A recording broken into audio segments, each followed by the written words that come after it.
In this video, you will learn about situations where you would want to utilize data or statistics, and resources for finding data and statistics. The terms data and statistics are often used interchangeably, but they are actually different things. Data refers to raw observations, while statistics refers to summarized or analyzed data. An example of data would be your current heart rate, while a statistic would be your resting heart rate, which is calculated from thousands of data points of heart rate. Data or data sets can help you answer research questions that may not have been explored in scholarly or peer-reviewed works. To be able to utilize data, you will likely need to do your own analysis on it because data points aren't meaningful on their own. You might be asked to find and use data sets in statistics courses or health-related classes and perform your own analysis on them.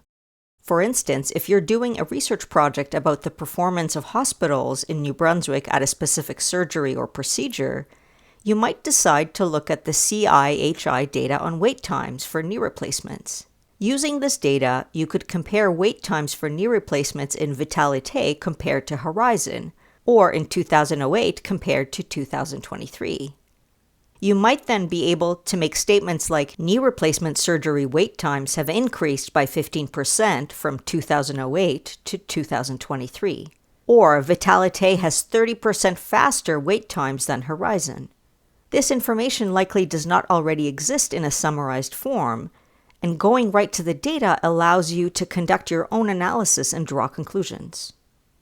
To learn more about accessing data, see UNB Library's Data Services page, and don't hesitate to reach out to data.gis@unb.ca if you need help finding a relevant dataset.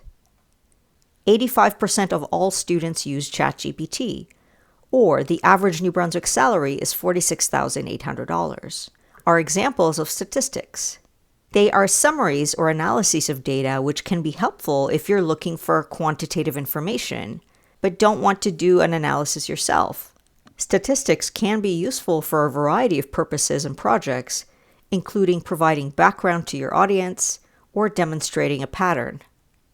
If you are writing a paper on the topic, The Impact of Influencers on Canadian Consumers, you would likely want to cite peer-reviewed articles within psychology or media studies that explore how watching content affects consumers. In addition, you could include statistics like the share of Canadian consumers who deem influencer content credible, or consumer purchasing affected by influencer content in Canada, as this information helps to quantify these effects on a larger scale than a single study. A good place to start when looking for statistics is Statista. This resource collates data from several sources, including Statistics Canada and eMarketer, in an easy-to-use format, including charts and graphs. It is important to remember that not all data and statistics are created equal. Look for data collected by government agencies, non-governmental organizations, or market research companies. It's also important to cite your information sources so that your reader knows that you got your data or statistics from a reliable source and didn't just come up with them yourself. In this video, you have learned about situations where you would want to utilize data or statistics, and resources for finding data and statistics.